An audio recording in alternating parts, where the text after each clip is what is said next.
هل تصدق أن هناك ضجة في الولايات المتحدة وأوروبا في مهاجمة هذه الألعاب؟ ليش؟ ايش صاير؟ ايش فيهم؟ دول الغرب مؤتمرات صحفية تعقد وندوات تلفزيونية وقضايا ترفع الآن مرفوعة قضايا كثيرة في المحاكم ضد هذه الألعاب ومصنعيها ومنتجيها وبائعيها. ليش؟ ايش فيهم؟ احنا عندنا قاعد تنباع بكل سهولة. تعرفون ليش؟ لأن الغرب أحس بخطورة هذه الألعاب على أخلاق أولادهم، على أخلاق الجيل اللي هم عايشين فيه، على أخلاق مجتمعهم. هم خايفين على أولادهم، ولهذا هيلاري كلينتون عقدت مؤتمر صحفي كبير وضخم تحارب هذه الألعاب وتدعو لمحاربتها. وهناك معدي لبرامج وبرامج تلفزيونية شهيرة يشاهدها 20-30 مليون إنسان، عقدت حلقات متخصصة لمحاربة هذه الألعاب. ايش صاير؟ ايش فيه الألعاب هذه؟ كل الآن بعض المتدينين بل أغلبهم علشان عياله ما يطلعون فضائيات حط لهم هذه الألعاب. ما يدري أن هذه الألعاب اليوم أخطر من القنوات الفضائية، اسمح لي، حتى الإباحية.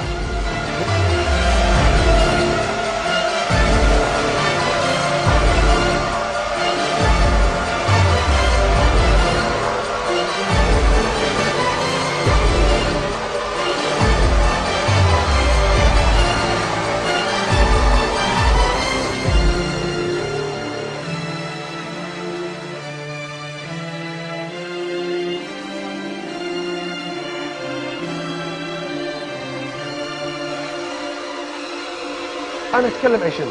عن الإباحية الموجودة، ولا عن الفساد الصحي اللي قاعد يكون الأطفال، أو الفساد النفسي والذهني والعقلي اللي راح فيها أذهانهم وصار فيهم توتر. تلقى الطفل بسم الله، ذاك اليوم شفت لي طفل قاعد يصارع نفسه، ما أدري إيش فيه، قاعد يسوي حركات وقاعد صار مثل المجنون.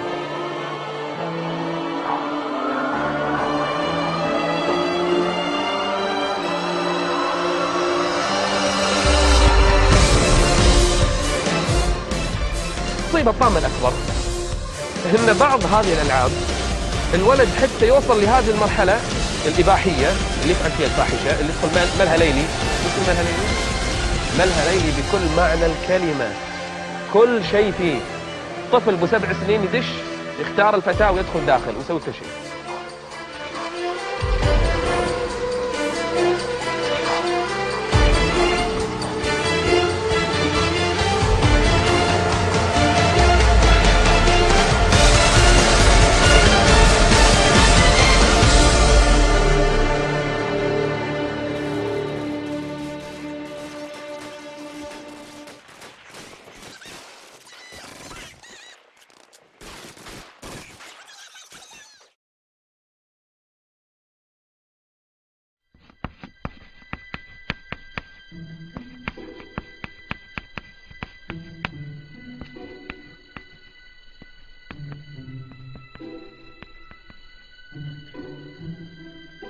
How best to say this?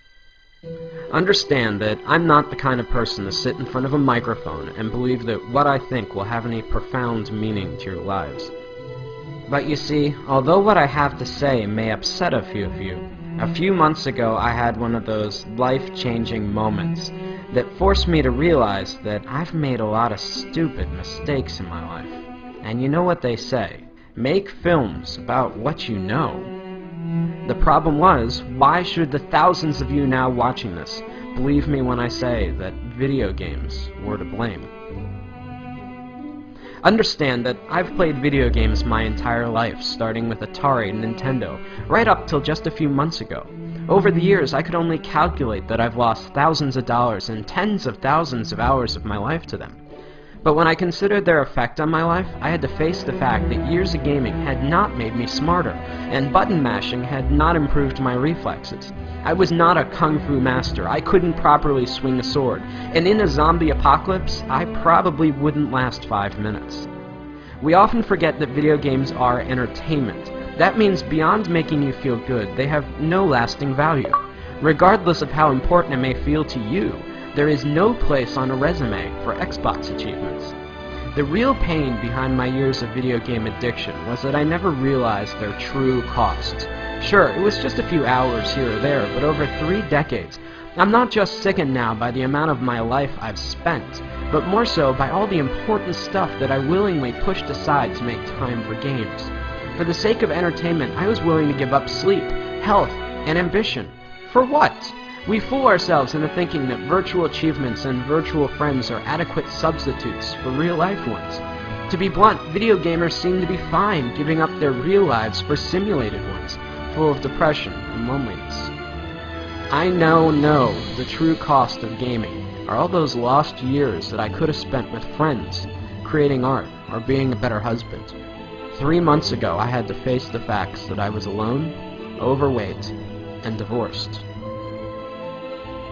If there's a moral to this lecture, it's that as much as we may want one, life does not have continues.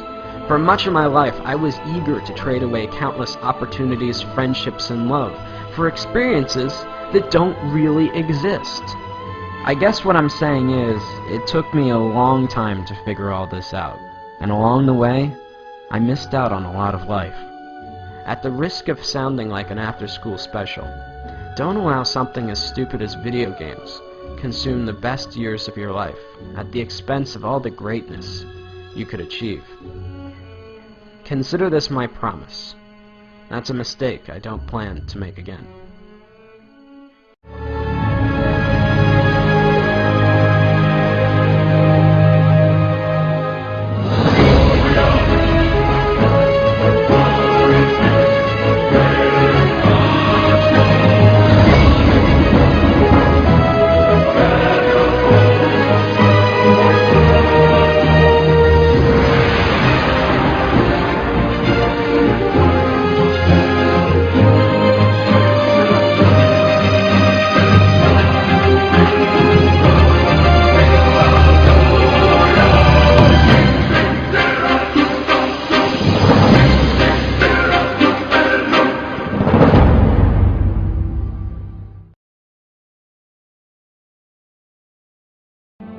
Now, I know a lot of you are going to be angry or confused over the things that I'm saying.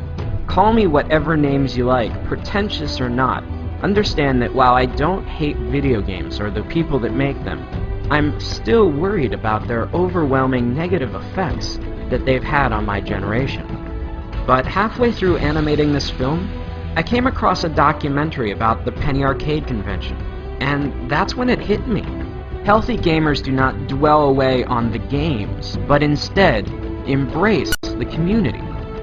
While there may not be value in the games themselves, anything that brings people together and builds communities that embrace who you really are can't be half bad. As I scan through the images of very different people, all united by a common interest, it gives me hope that something good may still come out of all this. We are the first generation forced to find a balance between letting technology improve our lives or risk allowing it to dominate us. In reality, does Warcraft or Facebook improve your social life, or are you sitting at home alone? Either way, the only thing I know is that I'll never find out sitting alone in front of my TV, and neither will you. Whatever you choose, remember, in this game, you only get one life.